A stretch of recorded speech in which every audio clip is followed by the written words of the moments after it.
Texas Senator John Cornyn, thank you so much for joining us. We really appreciate it.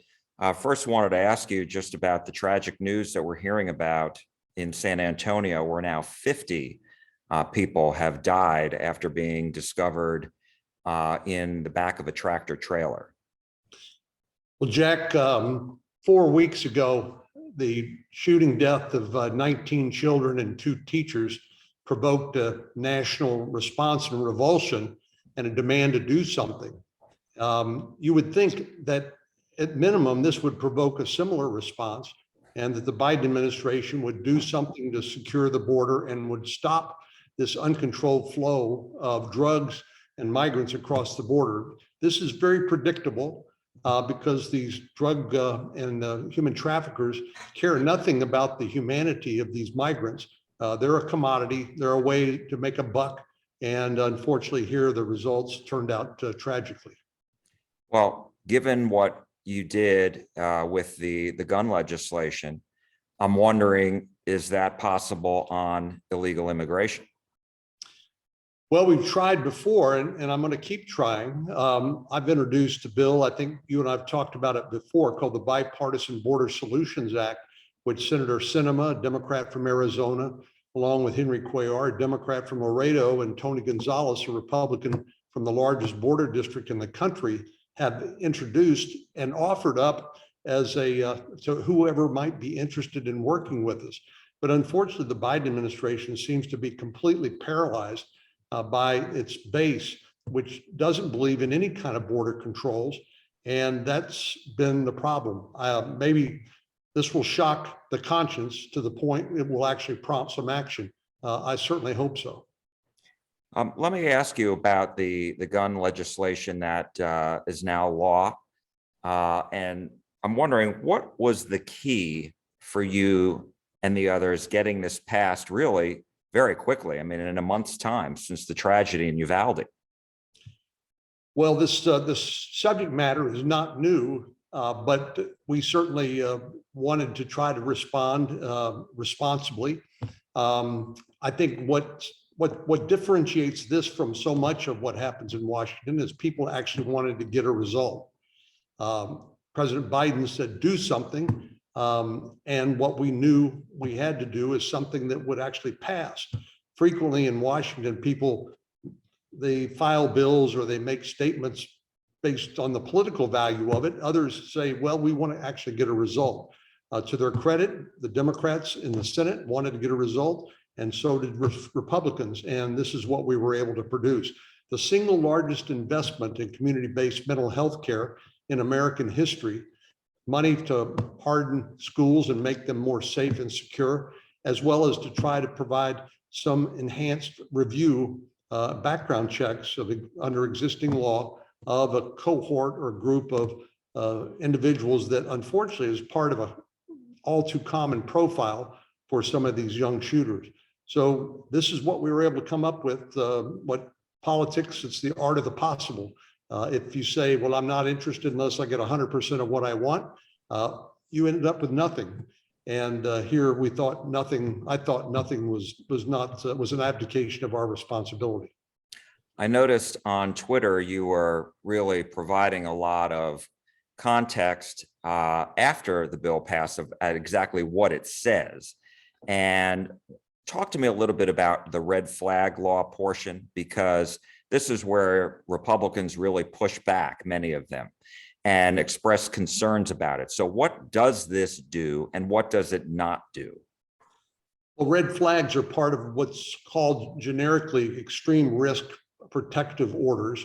They're not uncommon in other contexts like child custody disputes, domestic relations cases, but 19 states and the District of Columbia have them, including states like Florida and Indiana, which are very Republican majority states.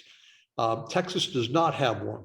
What I wanted to do is make sure that for the states that did have one, that there would be adequate due process protection and indeed law enforcement grants that would help train people to respect those due process rights of gun owners. But for states that didn't have them, like Texas, that we could use that same grant for things like mental health courts, which we have in Dallas and elsewhere, things like veterans courts, drug courts, and programs like assisted outpatient treatment for people to get access to their medication they need to manage their mental health challenges. So there is no national red flag law, and I think that's been a source of confusion, intentional by some and inadvertent by others. Well, I have to ask you, what was it like? What was it like for you? What was going through your mind when you and your wife were walking onto that stage at the Texas Republican Convention in Houston, and you're getting booed right when you walk in and during your remarks as well? Well, I thought it was important to show up, and particularly when I was in the midst of a important discussion, negotiation involving something that I knew that delegates felt very strongly about, as I do, which is the Second Amendment, to try to show up and explain to those who are willing to listen what exactly was in the bill and what was not in the bill. Unfortunately, there were some people there who didn't want to listen and wanted to yell over my remarks and make it impossible for others to hear. That's unfortunate. It's important to recognize that represents a very small fraction of Republican primary voters. And so I don't think is representative of the larger party membership. But the one message I wanted to convey above all others is that I would never be part of anything that encroaches the right of law-abiding gun owners under the Second Amendment, of which I am one. I'm not a threat. They're not a threat to the public safety. What we need to do is to target criminals and people with mental health problems who should never get their hands on guns under existing laws. I wanted to ask you one other question with regard to Uvalde, and then move on quickly to the Supreme Court decision on Roe v. Wade. As far as the Uvalde, were you briefed when you got there to Uvalde? Were you briefed, and was what you heard different than what has come out since then? And what is your reaction to that? I was there with Governor Abbott and other elected officials, and for the briefing, and you'll recall the press conference that the governor had shortly thereafter. One of the problems, Jack, is sort of the fog of war. Sometimes it's really hard to know exactly what did happen until a further investigation takes place. And as we've learned, that sort of fog of war was present there the day after the shooting, and it took some time in order to actually document exactly what happened. So I think that's why sometimes it's dangerous for either law enforcement personnel or public officials to come out and say definitively, we know exactly what happened and what the problems are that soon after this tragedy. Sometimes it's better to say we are thoroughly investigating it and we'll be back to you when we learn exactly what happened, because that phenomenon is always there when it's hard to know in the aftermath of these tragedies precisely what happened.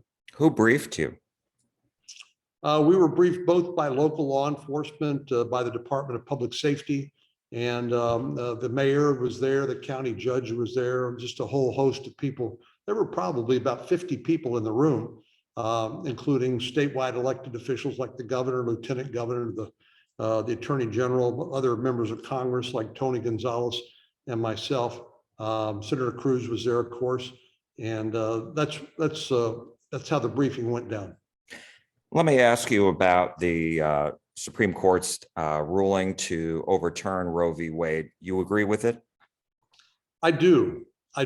I'm pro-life, and I believe that life begins at conception and that abortion takes a human life. I also understand that others think that woman's right to choose an abortion should prevail against that innocent human life. The Supreme Court back in 1973 said that we're going to take this out of any public discussion, and the Supreme Court's going to lay down the rules. And that's what Roe versus Wade did. Of course, a lot of what Roe versus Wade decided seemed to be very arbitrary at the time. And it seemed like this was not a right that was actually in the Constitution itself. And I think those criticisms were valid. So this decision is now going to be returned to the states. What Abraham Lincoln said, government of the people, by the people, for the people, or what the Declaration of Independence itself talks about, consent of the governed. Ultimately, the American people are going to have to make this decision, and the elected representatives of the people in the various states are going to make the decision. Some states are going to have much more permissive approach than others, but until this point, there really hasn't been a sort of a clean slate for state legislators to consider what that policy should be. Conversely, the public is going to have an opportunity to vote on that in the upcoming elections. So this to me is a much better, much more a legitimate way of deciding this very controversial issue, rather than to have the Supreme Court try to create something out of whole cloth and say, we don't care what the American people think. This is what we think, and we're going to separate this from that sort of discussion and debate and decision. My last question is this: just before we spoke, the Biden administration, HHS, said it's announcing they're taking steps to ensure medication abortion. And just going back to what you just said, do you think Congress could take this issue up? Well, I think the issue is now in the hands of the states. I've voted for a number of provisions, including pain-capable abortion with some limits. But I think the lesson of Roe versus Wade is that it's probably more appropriately decided at the state level, because some states are going to decide things differently, much as Europe in very Catholic Poland has much more restrictive access than, let's say, France or Germany. But I'm sure we'll be getting involved in this at some level. But I think rather than just to say that this is something that 9 people wearing black robes will decide, and we don't care what 330 million people, Americans, think about this, I think that was clearly wrong. And I agree with the decision to overrule that mistaken precedent. And then the Medicaid abortion, they're taking steps to ensure that. What's your thought about that? Well, I know that I believe that that's already available through the Food and Drug Administration approval process. Again, that's going to be controversial. I don't know what they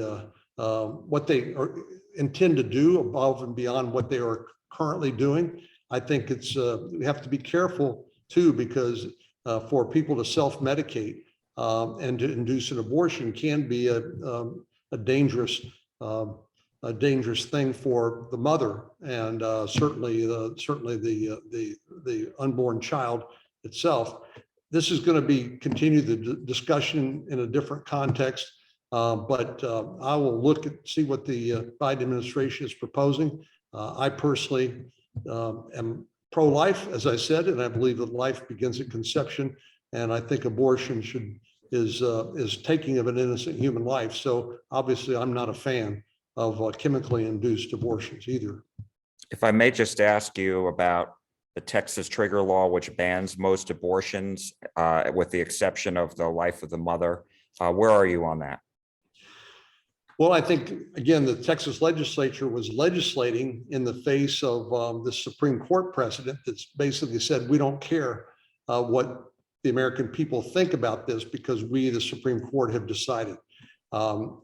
So now that Roe is no longer the law of the land, I think the Texas legislature probably will revisit some of that. Obviously, there'll be an opportunity for voters to cast their ballot and express themselves.